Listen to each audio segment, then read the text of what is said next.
Good evening, everyone. This is your evening news recap. I hope all of you guys are having a wonderful day. My day is pretty all right.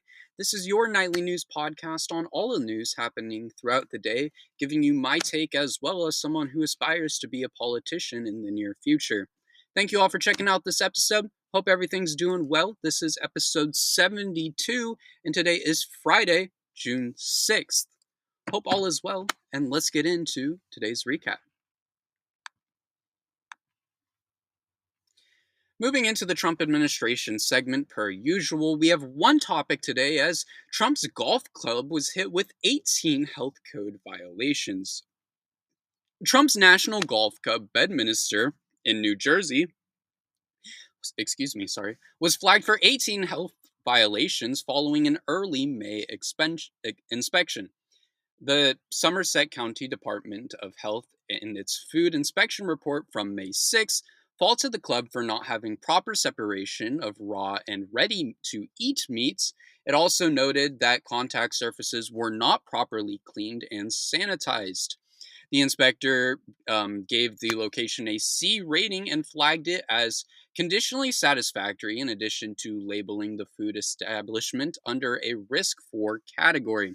The report reads, at the time of inspection, the establishment was found to be operating in substantial compliance with this chapter and was in violation of one or more provisions of this chapter. It doesn't shock me at all to hear this. I'm sure most restaurants Trump owns would have the same outcome, if there was an early inspection. Um, and I don't even know who's eating at Trump restaurants. I mean, to each their own, but why? What's the point? I mean, like, are you really going to support a man who already has that much money? And I mean, it's probably not even good food. Even if it is, it's probably expensive. So I mean, is it really worth it? But I mean, again, to each their own. Do what makes you happy. But I'm not shocked. I'm truly not shocked that 18 health code violations. Wow, shut the place down. Moving on, we have some news on Kilmar Abrego Garcia as he has returned to the United States. Kilmar Abrego Garcia has returned to the United States and appeared in a Tennessee courtroom facing charges of alleged transportation of undocumented migrants within the U.S. The two-count indictment was filed within Tennessee last month and alleges Abrego Garcia of participating in a year-long conspiracy to haul undocumented migrants from Texas into the interior of the country. The hearing is set for June 13th, where, if found guilty, he will serve his sentence in the United States before being deported to El Salvador. First, I'm glad to see that Abrego Garcia has returned to the United States. Hopefully, this court rules that he is not guilty and he is able to, return to his family, as the Trump administration unlawfully deported him, and it wasn't fair for him to be deported. Um, it's, been a long story and a long battle, so hopefully, it will come to a happy ending. But these things take time, so I'll give you updates when the situation ends and throughout the situation, of course.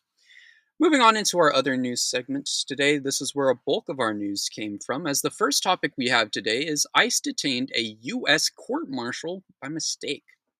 ICE agents accidentally arrested a U.S. marshal at a federal building that serves as the Tucson, Arizona's immigration court. In a statement on Thursday, the U.S. Marshal Service said, a deputy marshal who was fitting the description of a subject that was being sought by ICE was briefly detained at a federal building in Tucson after entering the lobby. The U.S. Deputy Marshal's identity was quickly confirmed by other law enforcement officers, and he exited the building without incident. According to reports, this incident took place in May. Yet again, we have more issues with ICE and how they conduct arrests. For those who don't know, marshals play a key role in protecting judges and overseeing the custody and transportation of prisoners. So, because of likely racial profiling, we're arresting people who protect the legal system and help it run smoothly. This is not okay. And another key reason why we need to abolish ICE. We are just allowing racist cops to do as they see fit and arrest whoever they see, fitting whatever profile or whatever race. It is just blatant racism, and it needs to stop. This program is not okay, and I am a strong believer that it needs to be ended, as I have said millions of times at this point. Moving on, House Dems have demanded answers from the DOJ about Trump and the Epstein files. Two senior House Democrats are asking for Pam Bondi and the Department of Justice's timeline for declassification and release of the Epstein documents after Elon Musk accused Trump of being in the documents. Yesterday, Musk confirmed the reason why the files hadn't been released is because Trump was in them. Dem Reps Stephen Lynch and Robert Garcia asked Bondi and the FBI Director Kash Patel to immediately clarify whether this allegation is true and respond to this letter with requested information and documentation. Apart from that, they also asked about Trump's role in reviewing the documents and his role in determining if the Department of Justice had the ability to make it public. The two also requested a list of all personnel involved with the case and the release of said documents. Good. Release these files. Anybody involved with Epstein needs to be taken down and put into jail, especially Trump. Those people are all sick and shouldn't even be sitting in the jail. They should be rotting under it.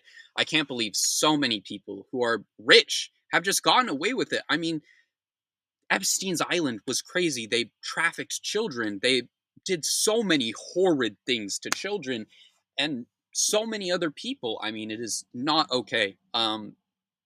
Trump needs to be locked up. It is clear that he is all over those files, and that's why they haven't been released. And I mean, he's just a terrible person. Outside of that, he should not be the president, and he should not be walking the streets as a free man. Moving on, a Republican congresswoman said she is concerned that a Muslim person led prayers at the House. Mary Miller, a representative from Illinois, published a soon deleted X post saying that Gyangi Singh, a Sikh Grafti, I'm pronouncing that horribly, my apologies, I'm not Muslim, sorry, from New Jersey, should not have delivered the House's morning prayer.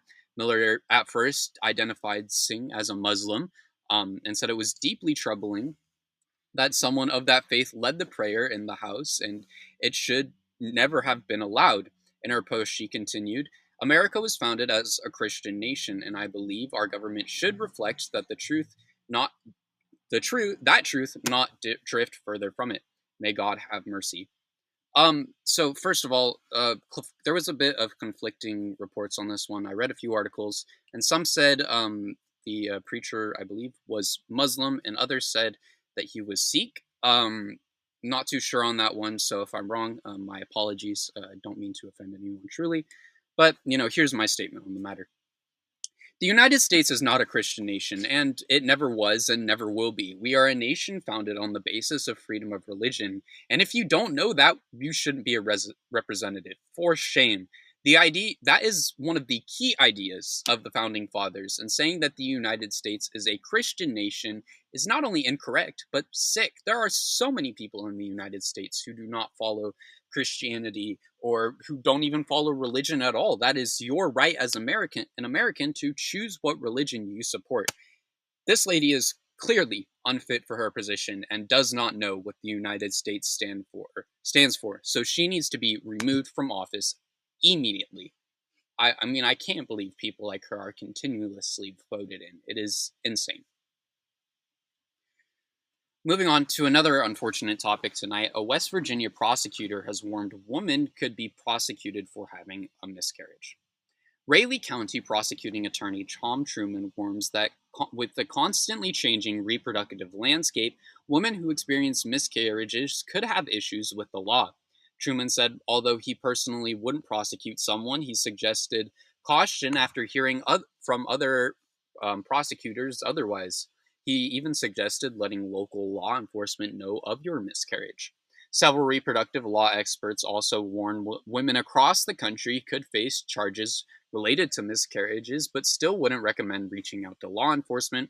Truman says the idea first started several years ago and has been an ongoing one ever since. This is terrifying, and I hope this won't be the case. I mean, to have a woman be arrested for a miscarriage is insane. Not to mention having a woman tell law enforcement that she had a miscarriage is insane. I mean, that is not only a traumatic experience, but a scary one. I believe around 10 in 100 women experience a miscarriage, which means we would have a lot of women in jail if that was the case. So don't allow this to happen. Please continue to speak out and stand up for the people around you because this isn't okay. If you're from West Virginia, please call your representatives and lobby them to change this law or prevent it from happening because no woman should have to experience a miscarriage or have to worry about going to jail because of it. That's sick, man. It's a traumatic experience, and it's not okay. Moving on into our final topic for tonight, the Supreme Court has given Doge Social Security data. The Supreme Court has allowed members of Doge to access the Social Security Administration's data. The unsigned order said members of the Doge team assigned to Social Security should, have access to agency records in question in order for those members to do their work. The lawsuit challenging Doge's previous attempt to get information was filed by two unions, the American Federation of State, County, and Municipal Employees and the American Federation of Teachers. In a joint statement after the ruling, the group said, "This is a sad day for our democracy and a sad day for millions of people across the country. This ruling will enable President Trump and Doge affiliates to steal Americans' private and personal data." This is truly unfortunate. I don't even want to know their plans for data, but I'm terrified to say the least.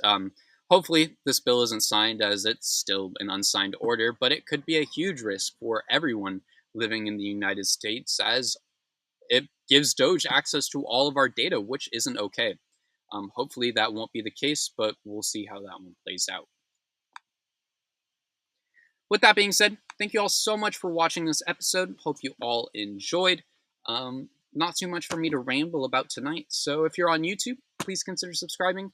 We're on our way to 500 subscribers, so hopefully we can hit that by the end of the year. But if not, that's always cool.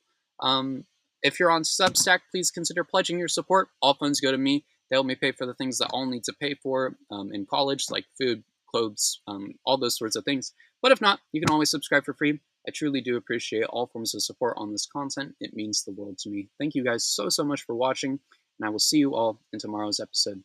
Later.